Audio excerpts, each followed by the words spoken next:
that brings us to our second panel for today, Indigenous Languages in Canada at a Turning Point, End to Discrimination in Indigenous Languages in Education.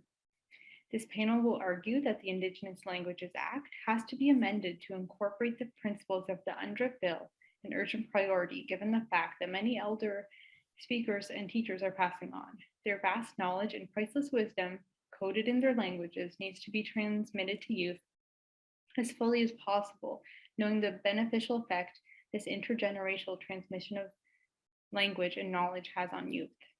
This panel is moderated by Ian Martin. He's an associate professor at the Department of English at Glendon College and a chair of the Canadian Language Museum. Ian organized a 3-day colloquium at Glendon on the Indigenous Language Policy Implications of the Truth and Reconciliation Commission on Canada's Indigenous language policies. Now, for other members of this panel, we have Andrea Bear Nicholas.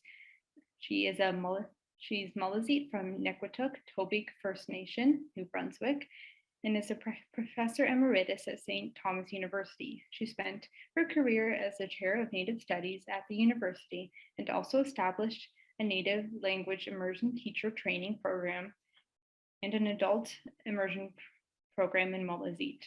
Andrea is also a recipient of an honorary doctorate from Université de Moncton for her work in language revitalization. We also have David Leitch, LB-LLM. His area of interest is linguistic rights, particularly Section 23 of the Charter, which guarantees Francophones outside Quebec the right to educate their children in French in publicly funded schools. Building on an earlier article David published in 2006, arguing that Section 35 can and should be interpreted to include the right of Aboriginal parents to have their children educated in their own language. Finally, we have Lorena Fontaine. Lorena is a Cree Anishinaabe and a member of the Saugeen First Nation in Manitoba. She is the Indigenous Academic Lead and an Associate Professor in the Department of Indigenous Studies at the University of Winnipeg.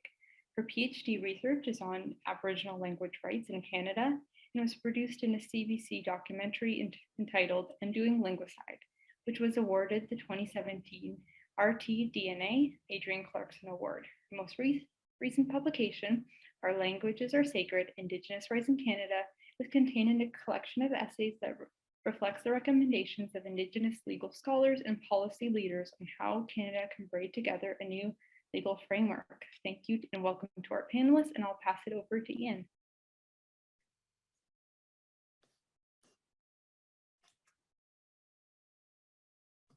Ian, I think you're muted still. Hello, everybody, and welcome to our panel. Hello to my fellow panelists, Andrea, David, and Lorena. Haven't seen you since yesterday. I want to thank Elaine for giving an update on some of the background on Indigenous language rights. I'm speaking to you from a place not far from the intersection of Spadina Road and Davenport. That would be Ishpanining and Gete Onabening streets in Toronto. And I'm speaking on the unceded territory of the Mississaugas of the New Credit peoples. And welcome everybody to our workshop. I think it is going to be a workshop. We're going to have questions after each of us speak. So you'll have a chance both at the end of each of our 4 presentations and at the end for interaction. And I can see that there's a lot of potential for positive interaction around advocacy between those of us who are working in the advocacy area for Indigenous language rights and those of you who are working for the extension of language rights for other peoples of Canada, including the Shiak of Moncton and New Brunswick. Maybe Andrea is going to speak about that too, since she's an honorary doctorate from the University of Moncton. Whatever else you might say about the Truth and Reconciliation Commission telling the truth about the history of Canada as a colonial project. That final report 6 years ago in 2015 really showed the way to build a country no longer based on racism and dispossession of Indigenous civilizations. Their report, which came out in December 2015, also spelled a set of responsibilities which need to be taken. It was called Calls to Action, and there were 94 of them, but they can be seen as calls to advocacy.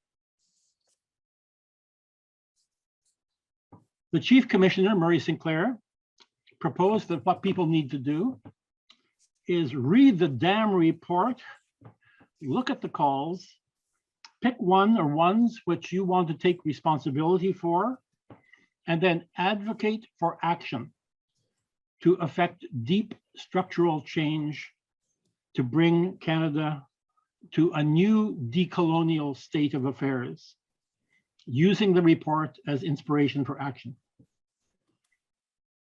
That action is still called reconciliation,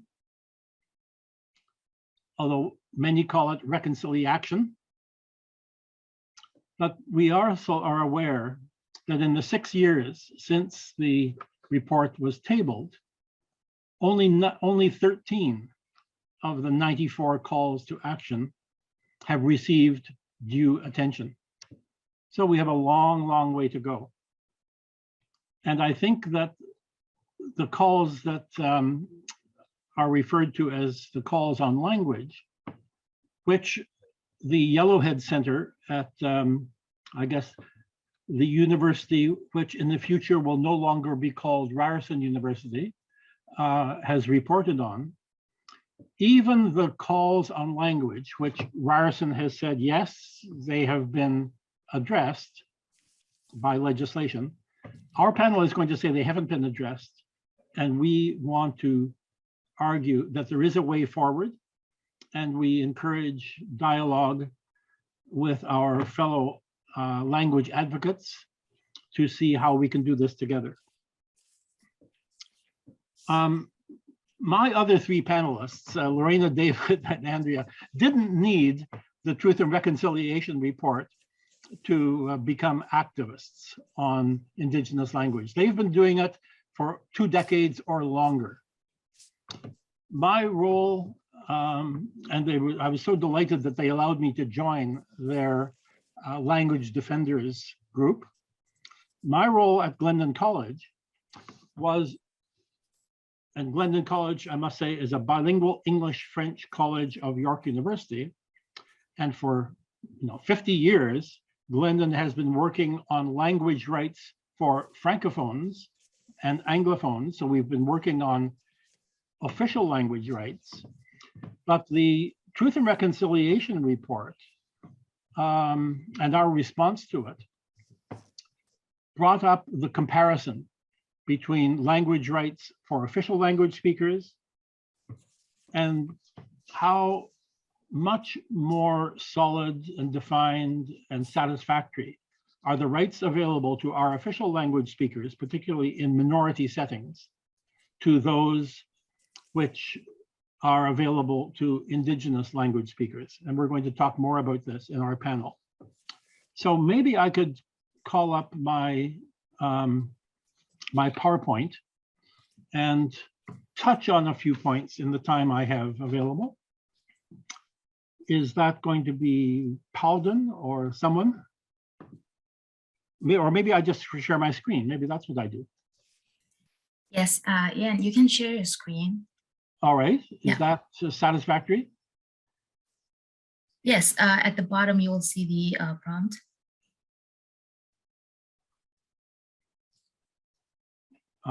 What have I done?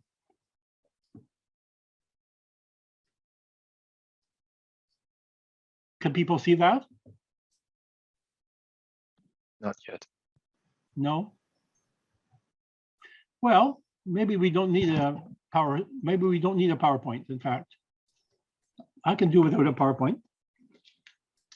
But I'll send it on to the organizers so that that can be distributed.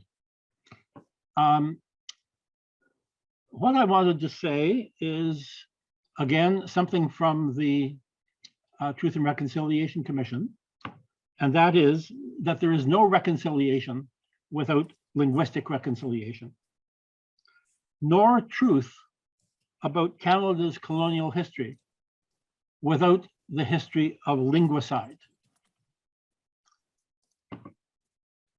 A former Official Languages Commissioner of Canada, Graham Fraser, once said that language in Canada is similar to race in the United States and class in Great Britain. It has the same role of structuring who is in and who is out, who is favored and who is not, who belongs and who doesn't. And the classes of Canadian citizens or human beings on the territory currently called Canada certainly are organized hierarchically according to the languages or the language categories that they speak. And for a good 150 years of Canadian history, it was Indigenous languages and Indigenous peoples and Indigenous civilizations that were not wanted on the voyage unless they assimilated linguistically, culturally, and civilizationally to what was expected of them by the settlers. I would say that there's no way of going back to that age, that Canadian civilization which was unconscious of itself, who was not aware of the truth of its own history, who didn't know who it was and what it had done. And the great contribution, as yet unfulfilled by the Truth and Reconciliation Report, is that we can no longer say that we didn't hear that. As Tom King might say, we can forget it, or we can tell our children, or we can write a poem about it, but we can't unhear what the Truth and Reconciliation Report told us, and the responsibilities that the calls to action, calls to advocacy, which are still ringing in our ears because we've chosen to have them ring in our ears. And we can't rest until we have done our bit to push those calls to action, calls to advocacy forward.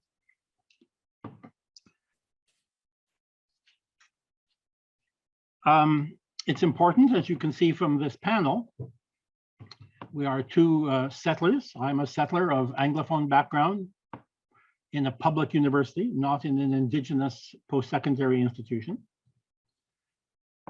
And really, there are two Indigenous panelists who are not available to come with us today. So we're a total of 6 people in this Language Defenders group, 4 Indigenous and 2 non-Indigenous.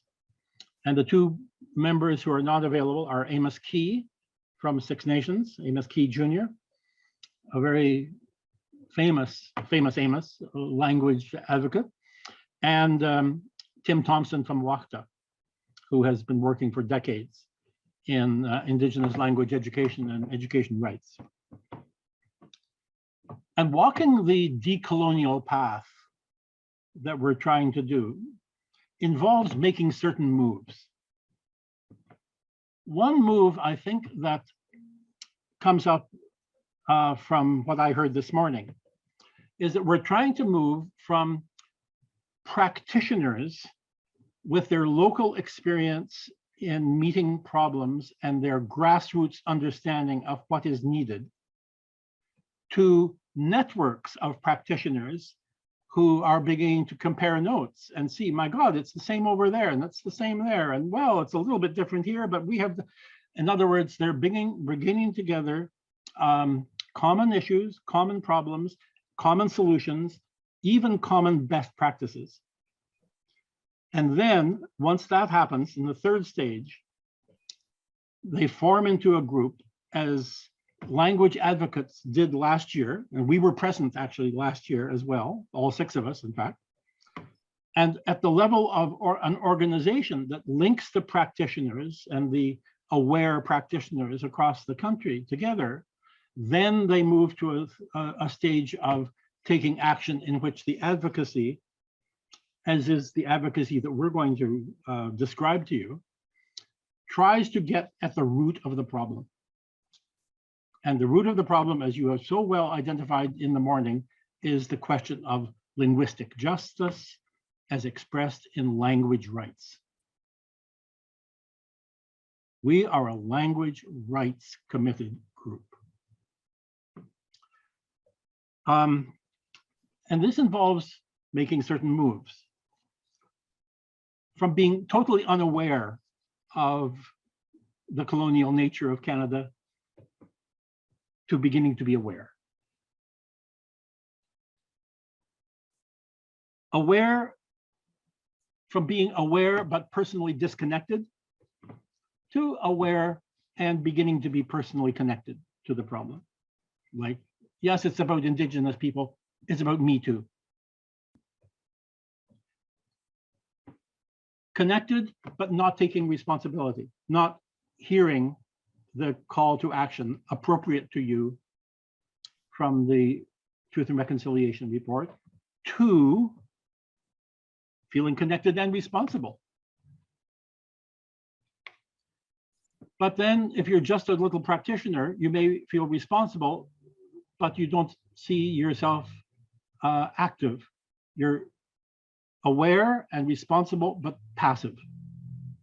And moving that forward to aware, responsible, and active is what I think we're looking at in this Language Advocacy Day. Then moving from aware and responsible and active to doing it with others.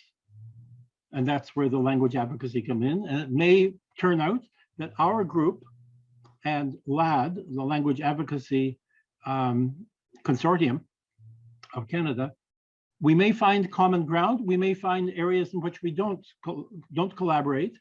Hopefully we will find ways to collaborate, because we know that in the United States, the collaboration across language advocacy for Indigenous peoples of the United States and others is already a fait accompli.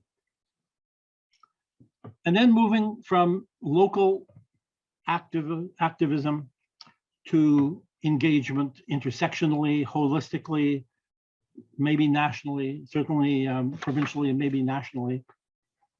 And at each one of those stages, something extraordinary happens. And it's possible that today, or any language advocacy day, is going to move people one step forward. And I think from what I've seen during this morning, I can't imagine that that isn't happening. Elaine's talk mentioned the 3 calls to action that we started thinking about, 13, 14, and 15. One, specifically 13, calling upon the government to acknowledge that the word was Aboriginal at the time of writing that report. Number 13, that the government acknowledge that Aboriginal rights include Aboriginal language rights. The second, that legislation be set up. And number 15, that an Aboriginal Languages Commissioner be chosen with representation from the 3 constitutionally constituted Aboriginal groups, the Inuit, the Métis, and First Nations. It was advocacy that moved the government into finally developing its act. I'm not going to go into a long description of the relationship between the enormous amount of advocacy in the 3 years between 2016 and 2019 by dozens of Indigenous groups, and scholars and intellectuals and their allies coming forward to the House of Commons Special Committee, the Senate Special Committee, making recommendations, making criticisms of the draft act as it was being developed. All I can say is that it was insufficient in terms of rights, and you're going to hear more about that. The position of language commissioner, Indigenous language commissioner, is much, much weaker than the role of the official languages commissioner. So we have that hierarchy again between languages that matter and languages that don't. And finally, it came down to the last day before the House rose, and the House rejected all of the amendments proposed by the Inuit, who declared the act as colonial and cooked up behind the scenes without any Inuit participation. And finally, it was Murray Sinclair, who was the lead senator on the bill, said, we aren't going to get all that we want. It's a beginning. At least with this act, we are in the room. Whether Indigenous people are allowed to actually sit down in the room and develop their own act is a matter of discussion. But there were a number of differences, significant differences, between the advocacy by Indigenous peoples and their representatives on the one hand, and what the government delivered, and especially in rights, inadequate. So the conclusion, at least the conclusion that I'm going to put out to you, is that this is an important step forward. It is the first federal recognition in Canada of the existence of Indigenous languages.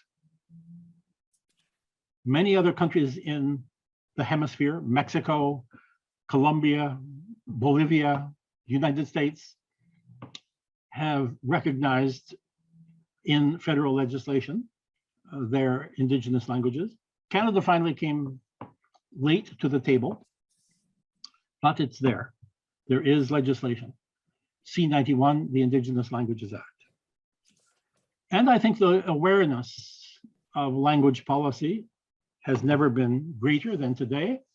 And the fact that our panel has been invited back to speak to this very interesting language advocacy consortium is testimony, I think, to the fact that people are beginning to pay attention, and that we have a lot to share. Our form of advocacy can learn a lot from what you're doing, and our experience, highs and lows, of pushing for language rights may be instructive to language advocates for other languages.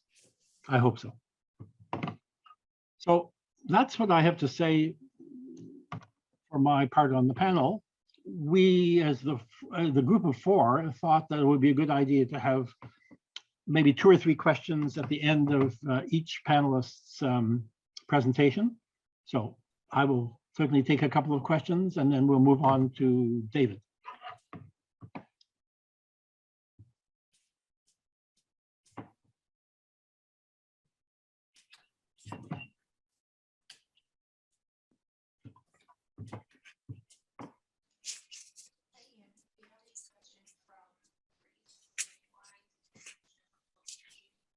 Comments or questions, welcome, including in Shak, if you wish.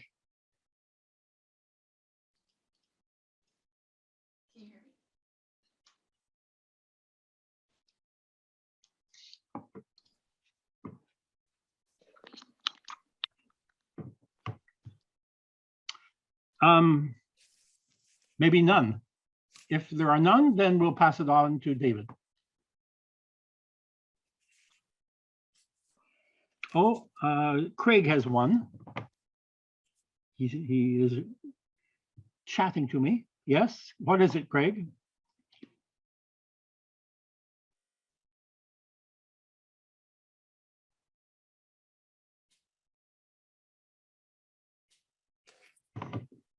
Did you put it in the chat room? Is that it? Oh, no. Ah, okay. How much do you feel MPs take this as a serious issue?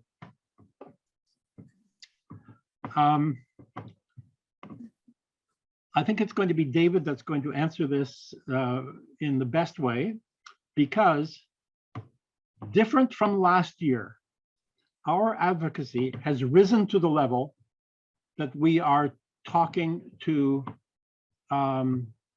federal decision makers, including one or more ministers. This is our immediate position. As of almost last night, we are moving into a new phase in which we are promoting a action and prioritizing of languages. But that's going to be a subject for David and the rest of the panel to deal with. I'm doing more or less the background and the connection with the TRC. Okay, I think that's fine from me. Oh, there's another. Okay, one more question. I'll just take one more.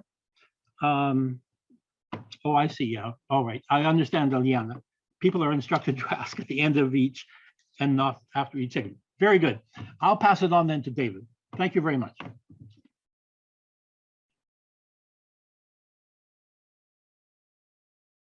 David, you're muted. Okay, so bonjour, hello. I'm David Leitch. I'm a lawyer. I'm going to talk to you about language rights in Canada. In a way, up until the last, I would say, 5 years or maybe 7 years since the Truth and Reconciliation report came out, language rights in Canada were the rights of Anglophones and Francophones. That was it. If you wanted to talk about language rights in Canada, and there was a lot of talk about language rights in Canada, because the Constitution provided already for language rights since 1867, but it was always about English and French.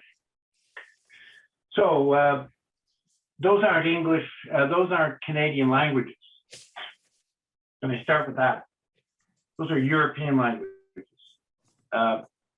They're spoken in Canada, they're important languages, they're international languages, and they're frankly great languages. I speak both of them. But they're not Canadian languages. How is that possible? That in a country that's so proficient at recognizing and implementing language rights, we never talk about Canadian languages? Bizarre. So as a lawyer, I just decided to start thinking about this. Why, how can that be? And I developed an argument based on Section 35 of the 1982 Constitution Act, which was based on Section 35 that said that Canada, the Constitution recognizes Aboriginal rights of Indigenous peoples in Canada. So why wouldn't that include language rights, was the question I put to myself. And by the way, I wasn't the first, I should say. A person that we've worked with quite a bit in the past,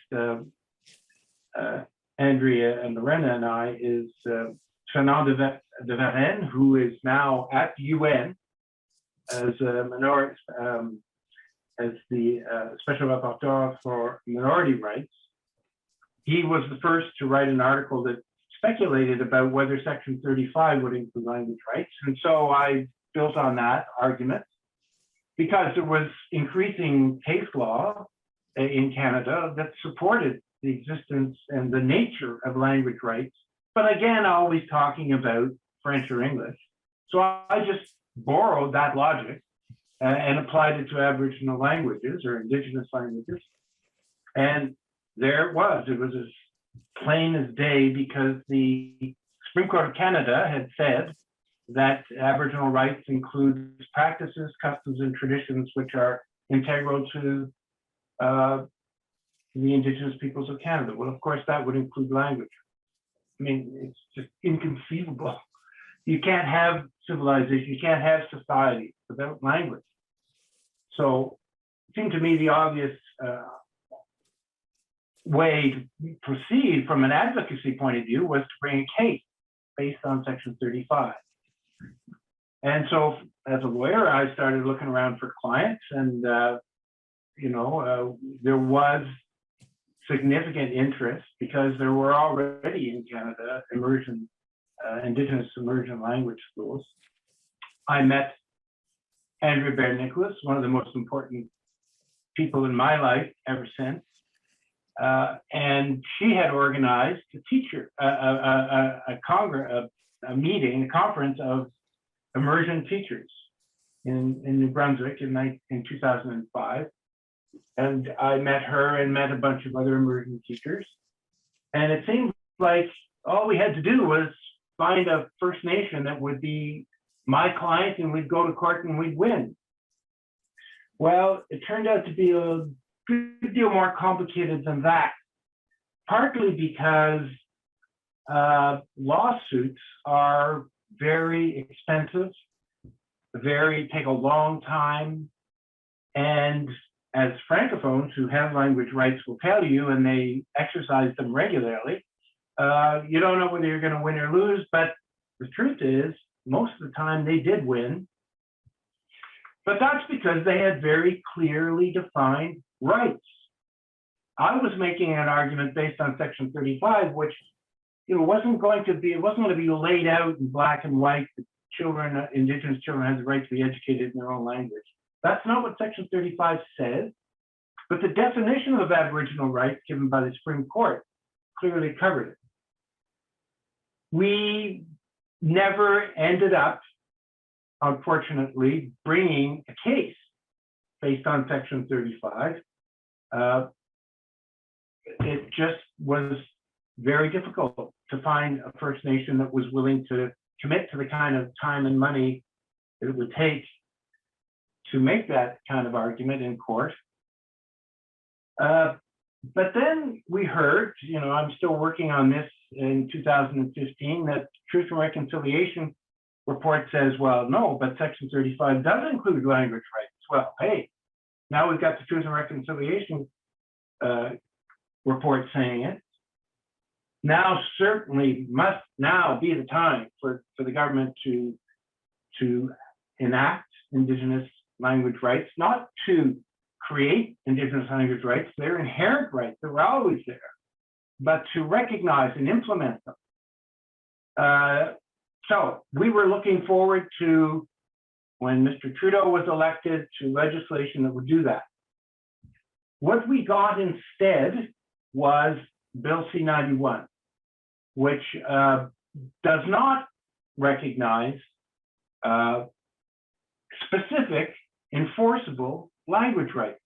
And why, do I sound like I'm making some sort of arcane or technical point? No, if you want to go to court, if you want to have language rights, you have to have rights.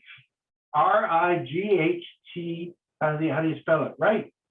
As my friend Ian would point out, UNDRIP is the United Nations Declaration on the Rights of Indigenous Peoples.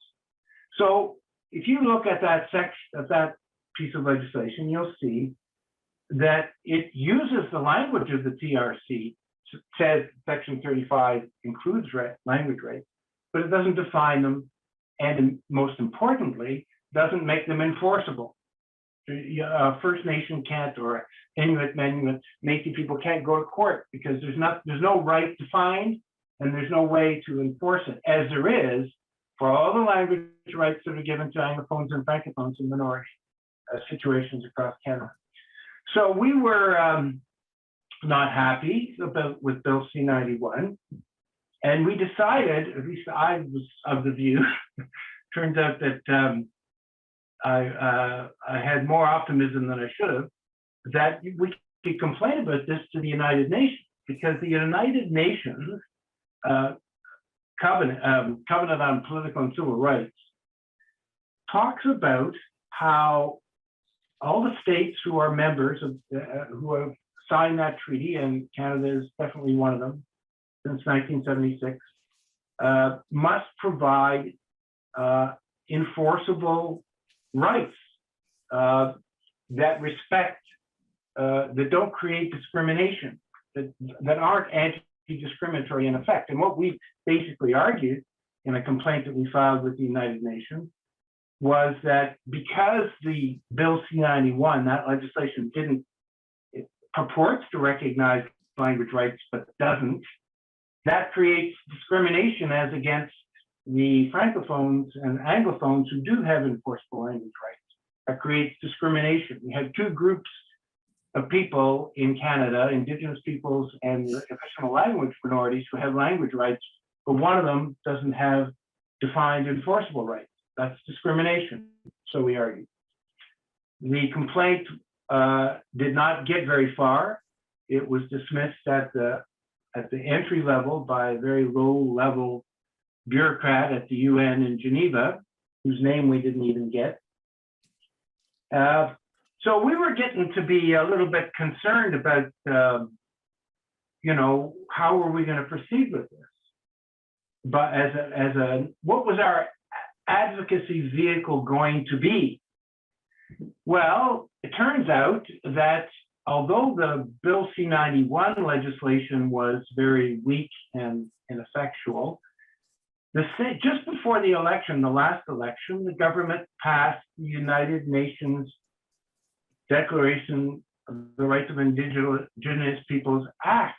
So they created an act, what Canada did, in which Canada committed itself to implement the UNDRIP rights. Well, that was now we're in a whole different world. Now we're not even, you know, talking about interpreting the Section 35, the vague language of Section 35 of the Constitution. We've got a government committing itself to implement UNDRIP in Canada.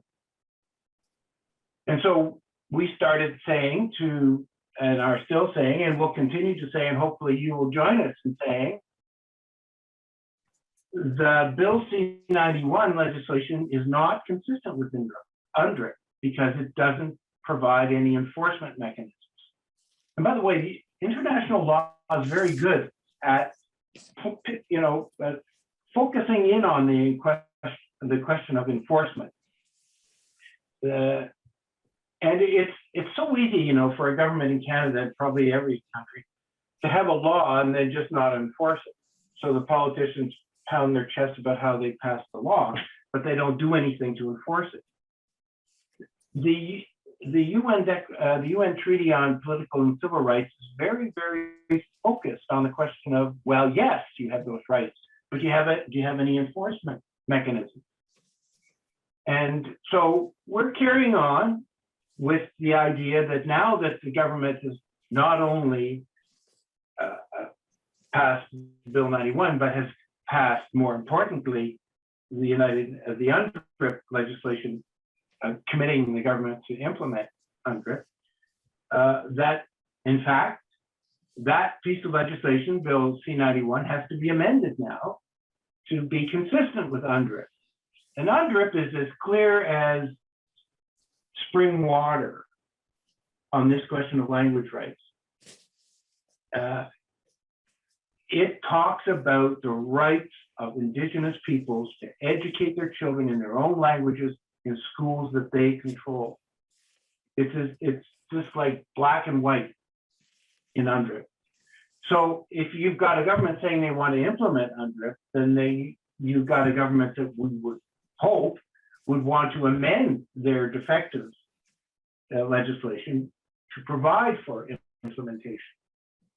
Now, I want to say something just in closing about how UNDRIP has already changed the situation legally in Canada, because The UNDRIP legislation that Canada passed requires the government to come up with an action plan and pass laws, amend the Bill C-91 in our case. But it's already changed the legal landscape for language rights in Canada, because there's a recent Court of Appeal decision, the Quebec Court of Appeal just came out, which says, oh yeah, UNDRIP has the effect of recognizing in Canada something called self-government, which up until that court decision, and of course it may be appealed, in order for Indigenous peoples to have self-government, they had to have the agreement of the other levels of government, Canada and the provinces and the territories. Now we are in a situation, the court said, where there is actually already now recognized through this legislation and through Canada's adoption of UNDRIP, a right to self-determination. And that's really important for languages, because it means not only are, we hope, Indigenous peoples in Canada are going to have the right to educate their children in their own languages, fully recognized and implemented, but they're also going to have the right to control that education so that it does reflect their cultures, so that it does respect their religious, spiritual beliefs, so that it is true to the definition of Aboriginal rights, which is a custom, practice, or tradition that reflects the culture of that people. So UNDRIP is a real game changer. It provides a humongously important platform for advocacy. We thought Section 35, and actually the Court of Appeal commented on this, that Section 35 was supposed to be a platform for advocacy. That's how it was understood. Nobody quite understood what Section 35 meant, but it must mean something, and therefore it provided a basis for Indigenous peoples to make arguments. All that vagueness is now gone. We've got UNDRIP. It's written down. And language rights section, Article 14, as we say, the critical article, because it talks about the right to educate children in their own language. And that, my friends, is the ticket for the survival and revitalization of Indigenous languages in Canada. Can I just end by saying I'm not an Indigenous person, and some people might ask, so, who are you to be speaking out about this? Let me just end by saying I have 2 children who speak French now. Why? Because the state provided my children with the opportunity to go to school in French. And that's what education is these days. I mean, yes, we have to go to the craft lines and do all the other traditional activities that Indigenous peoples, as part of their culture. But to educate children only in English and French in schools is to wipe out Indigenous languages in Canada, as I think Andrea is now going to tell you in much more detail. So that's what I wanted to say. Thank you. I don't know if there are any questions, or whether did we decide to skip questions again? Is that the idea? Yeah. Okay, Andrea. Okay, I have a PowerPoint. Can everybody hear me? And I'm not sure how to get it right here. So it says I am screen sharing, so everybody's got this? Yes. Shoot, that's not the beginning of it. I'm gonna go back to the beginning. Right, I agreed on this presentation to speak to the urgency of the legislation declaring rights to schools in our language.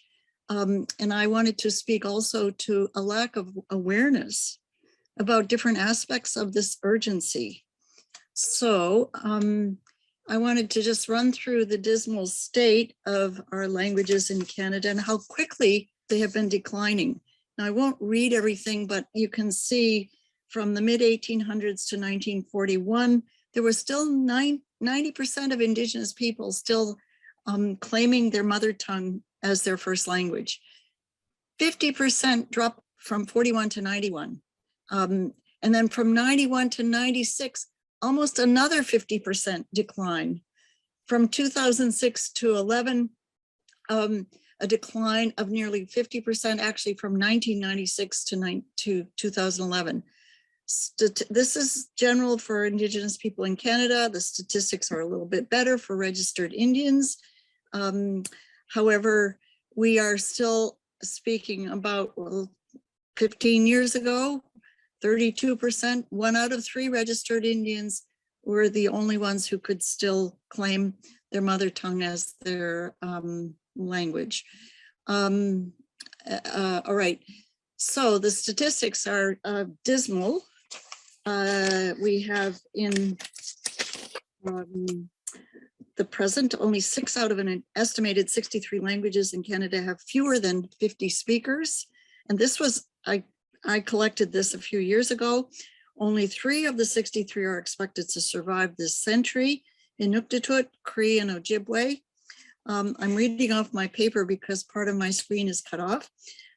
Most speakers are now over 65 years of age, which is accounting for the very rapid decline in that number, in that category of speakers. And most speakers in Canada have absolutely no child speakers, which is the most telling statistic regarding the state of a language. Looking at the Maritimes in specific, which is what I've been dealing with, in 2006, there were 7,000 Mi'kmaq in all. Only, let's see, sorry, claimed 7,000 claimed their language as their mother tongue, still speaking it, out of a population of 35,000. At the same time, my people, Lustigweek or Meliseets as they're better known, there were only 400 speakers at the time, 15 years ago, and that was 1 lifelong speaker out of 20 people. 3 out of 8 Meliseet communities have no lifelong speakers at all, and fewer than 10 lifelong speakers in most other communities.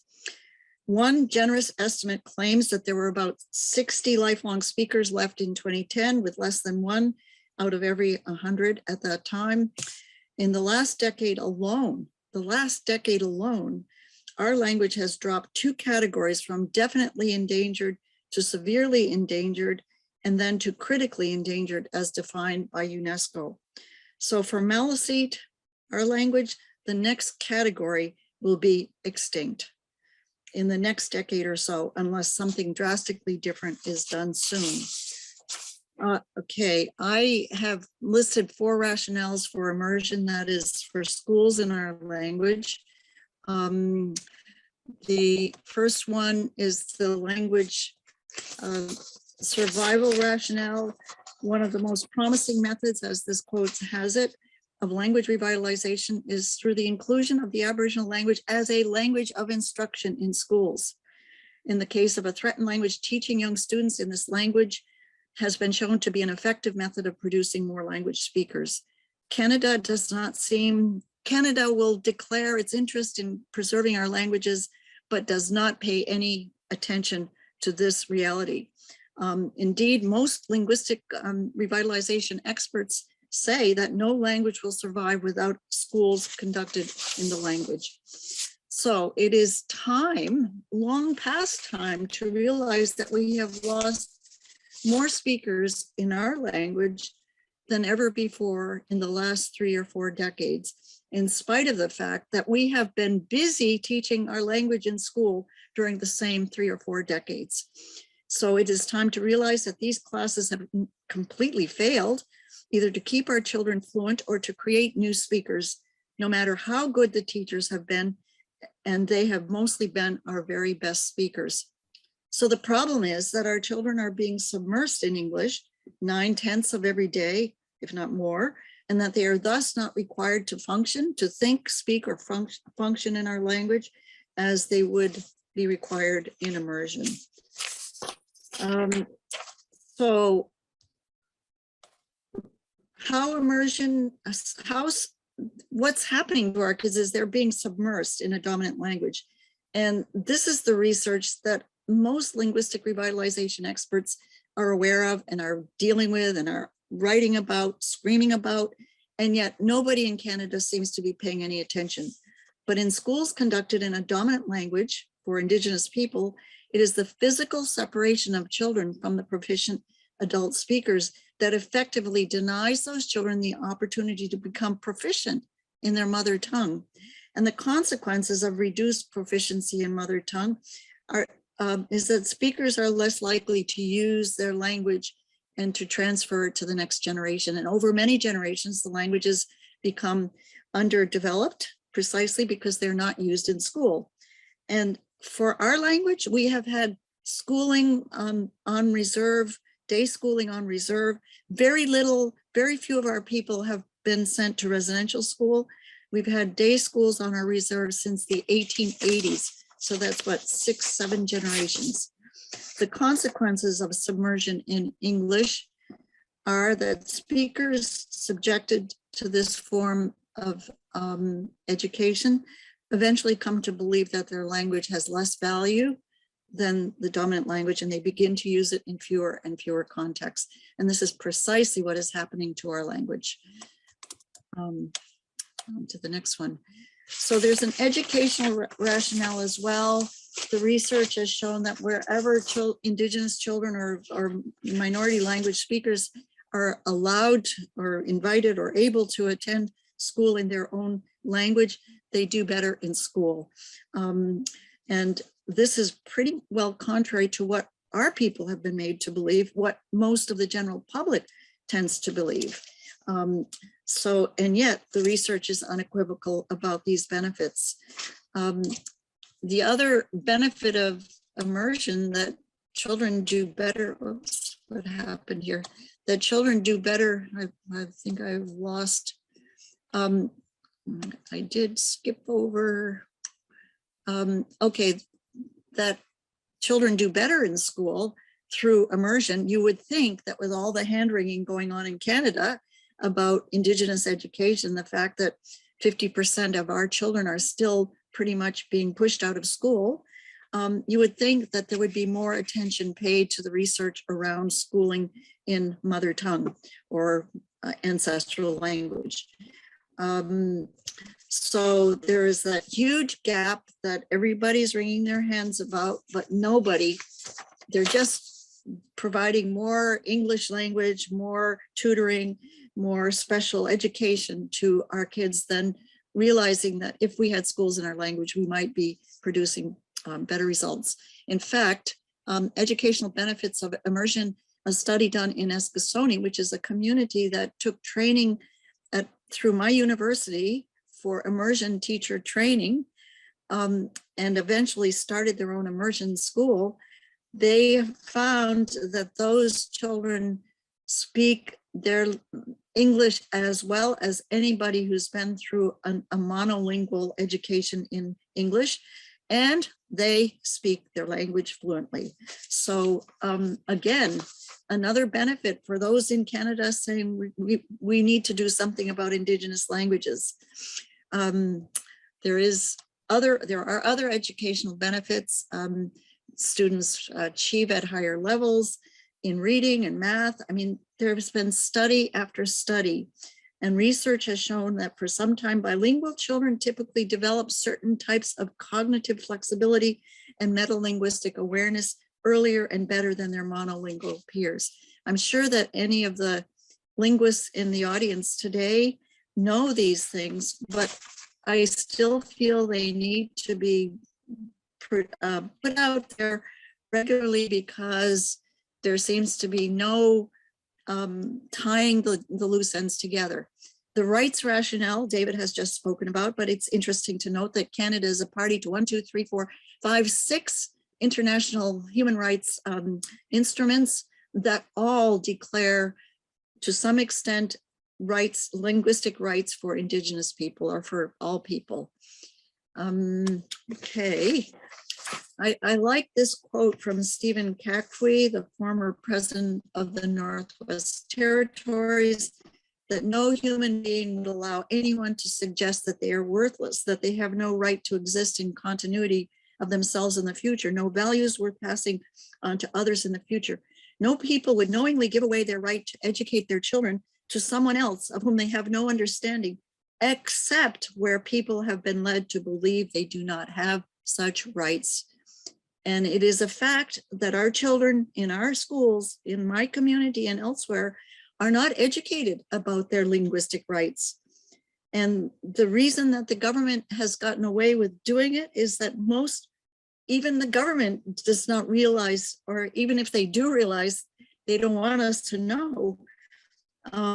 So our education has never included information about these rights.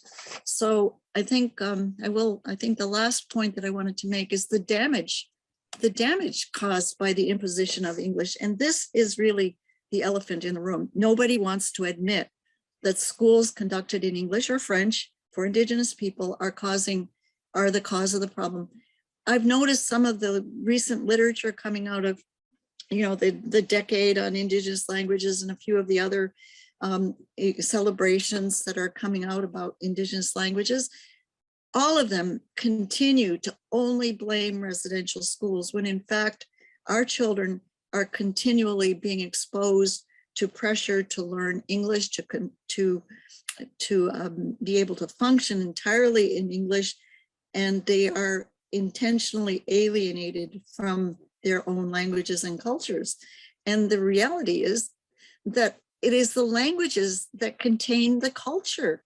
The irony is that many of our schools are now, quote unquote, teaching our culture through English, which is just such just does not make any sense. So the fact that this education is causing assimilation and is disrespecting who we are does in fact cause serious physical and mental harm, with consequences that can last for generations. And these are quotes from Tove Skudnab-Kangas, who also spoke at that conference, which David referred to at our university in 2005. So she also says that according to a growing number of scholars, countries that impose a dominant language as the language of instruction may actually be criminally liable under the Genocide Convention and the Rome Statute on Crimes Against Humanity. These facts, nobody wants to hear, at least nobody in control. In fact, even our own educational specialists in our communities do not like to hear the fact that we, by imposing English on children in our community, may actually be part of this destruction of our languages. But I think we've got to come to the reality of this harm, and we've got to realize that this is the most urgent element in our need for a right to our languages. So I'll leave it at that. Any questions? I guess we're skipping the questions until the end, but that's basically what I wanted to say. I will close by saying that we have had several programs to promote the survival of our language. I find there is still a lot of opposition in our communities, going back to the fact that we've all been indoctrinated in the value and importance of English only. So we have a lot of work to do, even with our own people here. But now with the UNDRIP legislation, Canadian legislation to start implementing UNDRIP, I think the fact that we have several clauses in UNDRIP that really speak to the right to schools in our language, I think is really the most important thing that we can focus on. And it'll be it's urgently needed. And it's going to be the easiest element of UNDRIP to move on very quickly, because all it will mean is an amendment to the existing language legislation for Indigenous peoples in Canada. So I'll leave you with that. Thank you.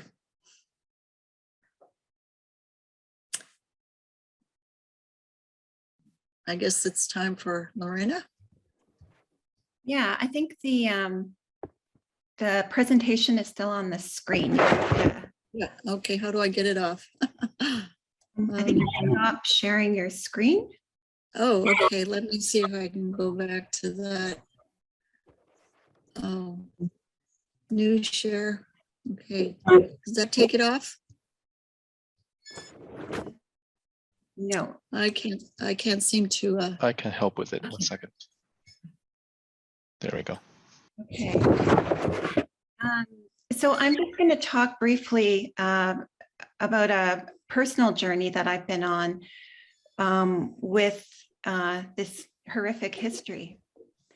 I am the daughter and granddaughter of so parents and grandparents that attended Canada's educational system that has been active in destroying Indigenous languages and cultures.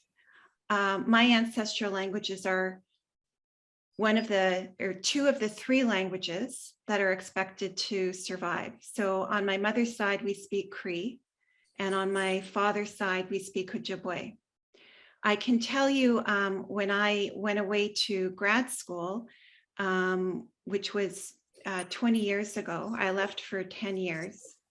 There were fluent speakers in the community next to mine, quite a few of them. excuse me. In the 10 years that I was away, I came back and there were no speakers left in that community. They speak the Ojibwe language in this community neighboring mine. I was shocked to find out that we had lost all the fluent speakers in 10 years. This history started, I'll just explain a little bit about my grandparents' and parents' experience, and then talk about the work that I'm doing in developing a language program at a university. So in my grandparents' generation, they were both physically punished for speaking Cree in school. They were shamed for their Indigenous identity, their Cree identity. But they fought hard to keep the language alive in their children's life. So when my mother and her siblings were in the house, my grandmother imposed an only Cree speaking policy, which must have been very confusing for my parents, or for my mother and her siblings, because when they were in the schools, they were punished for speaking Cree. And then when they came home, my grandmother made them speak Cree. It was very confusing to them. They were also shamed at school for having anything to do with Cree identity. My grandmother would make moccasins for them, which are slippers that we wear with our beaded emblems on it. And they were thrown in the garbage as soon as the kids got to the schools. And they were told that their culture and language had no longer any value in school, that they had to speak English and learn that culture. My mother is a fluent speaker because my grandparents would hide my family on our traditional territory. It was against the law for kids not to go to school during my parents' generation and my grandparents' generation. So they risked their freedom so that their kids would continue to speak Cree. And because of their brave efforts, all my aunts and uncles continued to speak Cree in spite of what the school attempted to do to our language. I didn't know this history until I was in my early 20s. It was kept from Indigenous peoples, but also from the rest of Canada. Now we're in a situation where Indigenous people are demanding for educational programs in university and in the K-12 system. And the federal government, in spite of the legislation that we have, is not providing adequate funding for these programs to evolve. We are provided with yearly project dollar-based funding. So we have to apply every year for funding for these school programs. And I can tell you, in my university, developing a program for university students costs a lot of money and resources. I know from working with the schools in my community that are trying to develop bilingual and immersion programs that those cost a lot of money and take a lot of time and resources. We need qualified trained teachers. We need training programs. We need curriculum development. We need teaching methodologies developed. We need books. We need evaluation and assessment tools to evaluate kids. We need effective pedagogy developed. We need networking opportunities for teachers to talk about the challenges that they face in these schools. All of this costs resources. And when you look at an educational system from K to 12 or university that teaches French and English, they're all funded. And Indigenous peoples are struggling right now to keep their programs afloat.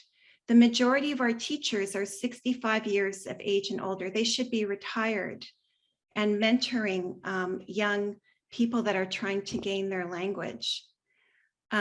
So language rights to education for Indigenous peoples are critical right now if we are going to save the languages that exist. So I'll just end there.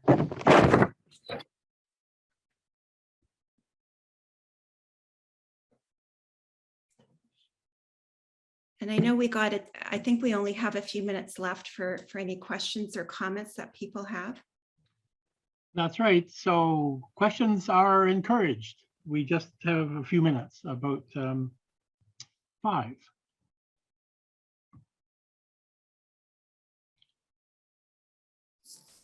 Read one out from our Q&A section here. It's from Anita. She says that I work for a settlement agency in Thunder Bay, and I specifically work to connect interpreters with organizations who require an interpreter to deliver their services to clients. We struggle, as many organizations do, to find Indigenous language speakers to become interpreters.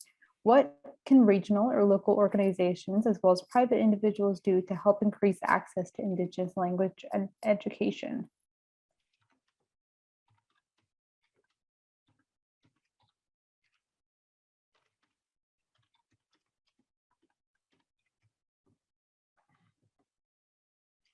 Well, just to weigh in, I know that this has happened. I was working in Nunavut for about 20 years, and there was even a point where one of the Inuit languages, Inuinnaqtun, had to close down its interpreter and translation training program because there weren't enough speakers of a required level entering it. And this is a sign that it really is required for the languages to be taught in schools, and not simply, as Amos would say, coloring books. You need a strong bilingual education program so that graduates of high school who have studied in their language, not their language, but in their language, they've learned significant non-trivial content in their language, are available upon graduation to take a career of immersion and translation.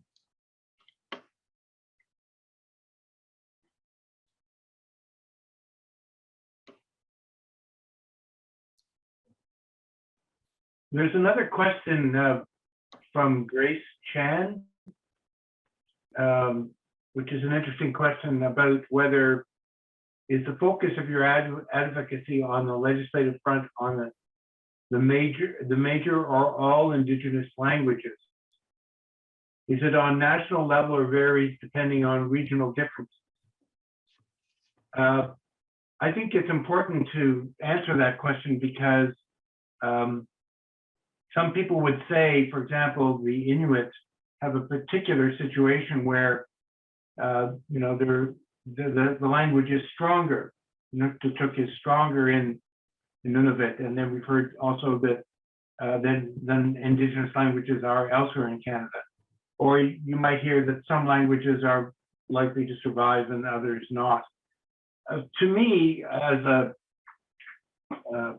an advocate on this issue, I think what's incredibly important is to establish the basic right to this, to educate your children in your own language.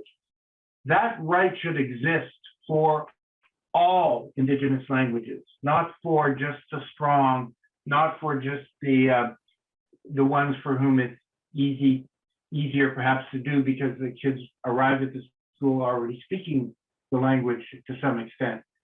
That basic right should be a right for every Indigenous language group in Canada, even if there are only 15 people left. And that doesn't mean who speak the language. That doesn't mean it's going to be easy. The pedagogical challenges are going to be enormous. But I don't like to talk about, saying goodbye to some languages without ever even recognizing that the right was there and that it was intended to be used to the extent that it can be used. This is to me so fundamental that we don't try to divide up winners and losers in this debate. This is a debate for all Indigenous languages in Canada. Well, thank you, David. I think that's a great point to end on. So thank you to all of our Ian, Andrea, David, Lorena, for all of you for this compelling and important discussion on language rights in Canada. And we certainly hope that we'll have some additional opportunities to keep connected with all of your work more often.